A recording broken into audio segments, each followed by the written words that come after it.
Hi అండి, నమస్కారం. నేను మీ గోదావరి అబ్బాయి రవితేజ. ఈరోజు మనం కాల్దారి గ్రామంలో వెంచేసున్న శ్రీ కనక మహాలక్ష్మి అమ్మవారి యొక్క దేవస్థానానికైతే వెళ్తున్నామండి.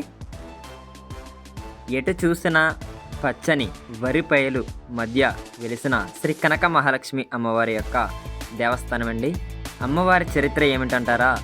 అమ్మవారు ఇష్టంగా జరుపుకుంటున్న సంబరాల్లో అమ్మవారికి నచ్చలేదంట. అయితే అమ్మవారు అలిగి శ్రీ కనక మహాలక్ష్మి అమ్మవారు వైజాగ్ వరకు, అంటే విశాఖపట్నం వరకు కూడా వెళ్ళిపోయారంటండి. మళ్ళీ అక్కడ ఒక భక్తుడికి కళ్ళలో కనిపించి మళ్ళీ అక్కడ వెలిచారంట. అమ్మవారికి అక్కడ కూడా గుడి కట్టించారండి. అక్కడ కూడా కాల్దారి శ్రీ కనక మహాలక్ష్మి అమ్మవారు అని రాసి ఉంటుందంటండి గుడి దగ్గర ఇప్పటికీ కూడా. అయితే ఈ గ్రామంలో జాతర జరిపించేటప్పుడు అమ్మవారిని కారులో తీసుకొస్తారంటండి. వెళ్ళి కాల్దారి గ్రామం నుంచి వెళ్ళి విశాఖపట్నం అమ్మవారికి బొట్టు పెట్టి సమర్పించి తీసుకొస్తారంట ఇక్కడికి. కాల్దారి తీసుకొచ్చి మళ్ళీ అప్పుడు ఇక్కడ సంబరం జరిపించి మళ్ళీ అమ్మవారు అక్కడికి వెళ్ళిపోతారంట. కాకపోతే ఇక్కడ ఉంటారంట కాల్దారి గ్రామంలో, వైజాగ్లో కూడా ఉంటారంట అండి శ్రీ కనక మహాలక్ష్మి అమ్మవారు.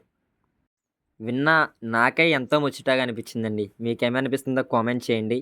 అమ్మవారి యొక్క దేవస్థానాన్ని చూడండి. వీడియో అయితే చివరి వరకు కూడా చూసే ప్రయత్నం అయితే చేయండి. మొదటగా చూస్తున్న వారైతే లైక్ చేయండి, షేర్ చేయండి, సబ్స్క్రైబ్ చేసుకోండి. కోరిన కోరికలన్నీ కూడా తీరుస్తారంటండి శ్రీ కనక మహాలక్ష్మి అమ్మవారు. నేనైతే మొదటిసారి వెళ్ళాను. మీరు ఎప్పుడైనా సరే కాల్దారి గ్రామంలో వేంచేసుకున్న శ్రీ కనక మహాలక్ష్మి అమ్మవారిని దర్శించుకోండి, కామెంట్ చేయండి. అమ్మవారిని దర్శించుకోండి. శ్రీ కనక మహాలక్ష్మి అమ్మవారండి. ఈ యొక్క వీడియో మీకు నచ్చితే లైక్ చేసి, షేర్ చేసి, సబ్స్క్రైబ్ చేసుకోండి. మరొక్క వీడియోలో మళ్ళీ కలుద్దాం. శ్రీ కనక మహాలక్ష్మి అమ్మవారి యొక్క దేవస్థానం గురించి మళ్ళీ ఇంకా తెలుసుకుందాం. మీరు